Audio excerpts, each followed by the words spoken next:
What's up everyone, the Retro Gamer is here, and yes, I know that it's been a long time since I've done videos, and forgive me for doing that because, well, that's a totally different subject. You know, I could go into a lot of reasons as to why I haven't been doing videos, but the main reason is because I haven't really cared. This current generation, other than the Wii U, hasn't really, hasn't really given me that I gotta go get it factor. But speaking about the Wii U, if you don't mind, we're going to talk about it a little bit. And obviously you don't mind because you're watching this video. So obviously you don't mind that much. I do have better internet now, so hopefully I won't get any of the same lagging issues that I had before, but I can't really guarantee it because this is YouTube. Oh, anyways. So like I was stating earlier, we're going to talk about the Wii U a little bit. More importantly, Nintendo themselves. I've been hearing a lot of people that say that the water needs to be fired because the Wii U isn't selling as well. Which, to me, is kind of dumb. I mean,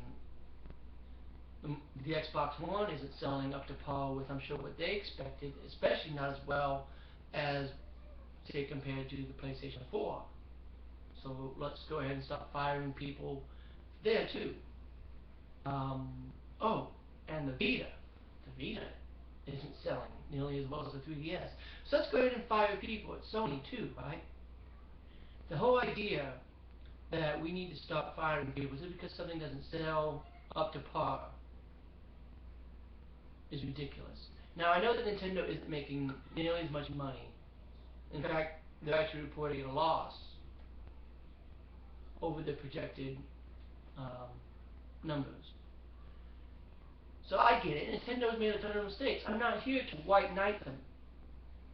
I typically tend to be on Nintendo's side because they are more aligned with my philosophies in gaming and what I think gaming needs to be. I mean, when I buy a game system, shockingly, I want to play games on it. And I want to have a unique experience.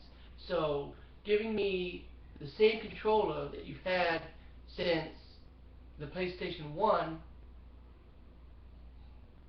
how can you really be innovative with that?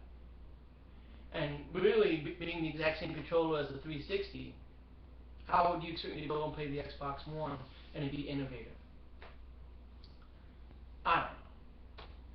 But, back onto the point, because I promised myself that I would stay on point with these videos and not go off on side tangents. The point in hand is that you can see behind me that I love games. I have a lot of retro systems, so usually I like to go back and I like to play the old stuff. But you have to remember that those people that are saying that Nintendo needs to create a powerhouse system that competes with what Sony and Microsoft are doing, they did that with the GameCube. They did it with the GameCube. They came out with a system that was capable of running a lot of the same third-party games. And I played Hulk Ultimate Destruction on the GameCube. It's the exact same on the Xbox. It's the exact same on the PlayStation 2. It has two analog sticks, has shoulder buttons, A, B, X, Y. It's the exact same. But yet it didn't sell nearly as well, even though it had better games, better first-party exclusives. The third-party developers chose to ignore it. This sounds very familiar. Third-party developers have always ignored Nintendo, and I don't understand why people are suddenly shocked about this. I mean, I've been gaming for close to 30 some odd years now, and I cannot recall a time when Nintendo has really had really good third-party support. I mean, maybe on the NES, but that was at a time when everybody was making games. Everybody wanted to get their name out. There's only really two big platforms, Sega and Nintendo. Since then, though, times have changed. Nintendo's become very conservative, and I understand. I mean, if I was a multi-billion-dollar corporation, I wouldn't want to just go and throw millions of dollars out at something that might stick. Microsoft, you know what I'm talking about. You're forcing people to use a camera with your system that, one, no one asked for, and two, wasn't really proven at least on the 360, to really work. I mean, I love Kinect games. Rise of Nightmares and Fable of the Journey were really, really neat experiences. I loved how in Rise of Nightmares I could move with my whole body. I thought that was pretty neat. But that's really nothing that can't already be done on the Wii by just simply and then using the balance board to move and, you know, so you didn't really add much, is what I'm saying. And you're trying to do that again. At least with the Wii U, they're trying to get with the tablet crowd. You like tablets? We have a tablet controller. You don't like tablets? We have a Pro controller that you can use. You know? And in some cases, I'm sure, like with games like Call of Duty and other stuff like that, you got one person with the Pro controller playing on the screen and another person with the gamepad playing on their screen. So you can have multiplayer experiences in the living room without having to really even focus on the online aspect.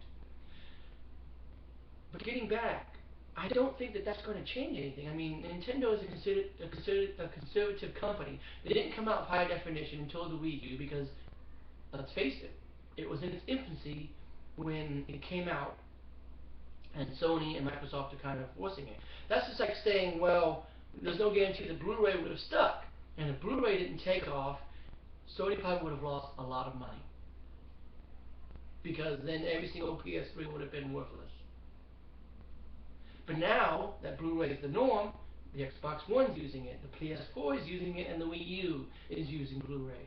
So I'm sure that with this mistake, their next system is probably going to be a powerhouse system. It's probably going to fail like the GameCube did.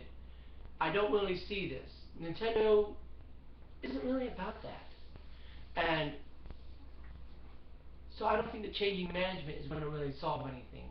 I mean, do you really think that if they got in a young and fresh forward thinker, that they're suddenly going to be like, oh, we got to get it on the DLC, we got to charge people, for half a game, and then let them do the other 4 worlds of Mario after they give us $20 more, or to, give us that DRM, or to give us that mobile gaming. Do you really think that's going to change Nintendo? Or do you really think that the people who really love gaming are going to see that as you're alienating your audience? You're bringing in, and especially if you get somebody who's really stupid, they're going to pull a Sega, and they're going to go third party, and then their games are going to be decreased in value. That's a whole different rant for a whole nother time about my opinions about Sega and how they should have stuck in the market. I see now that this video is running at over 8 minutes, and I'm sorry. But my point is that, listen, Nintendo's never been about third party. The third party games that they have are phenomenal.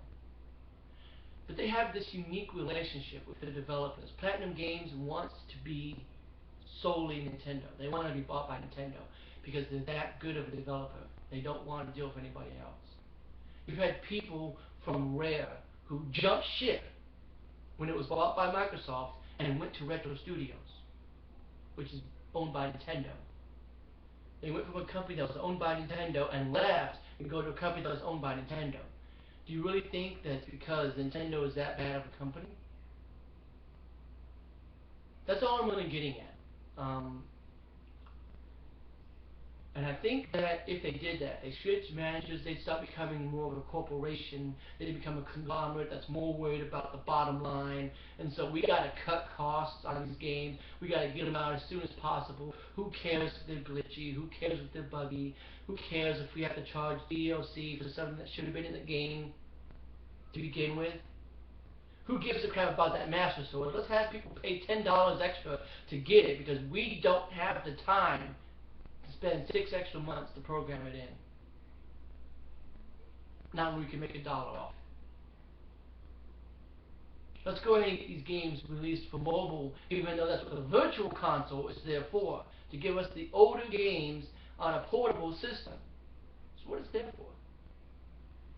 And honestly, if I can just sort of, forward think a little, mobile gaming is not the future. It's slowly dying. I know that it doesn't want to admit it, but it's slowly dying.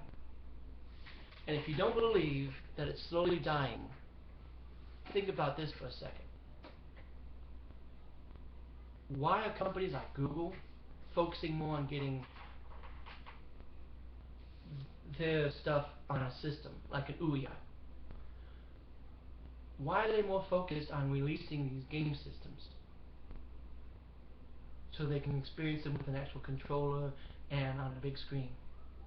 If mobile gaming is really as, you know, lucrative as they say it is.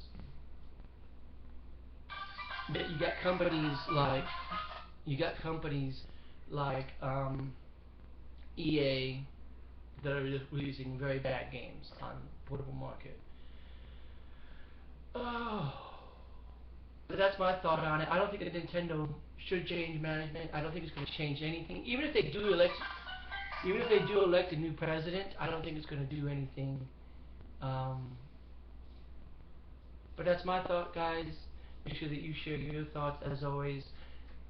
I know I'm probably going to get like 5 views on this video. Whatever. I'll talk to you later.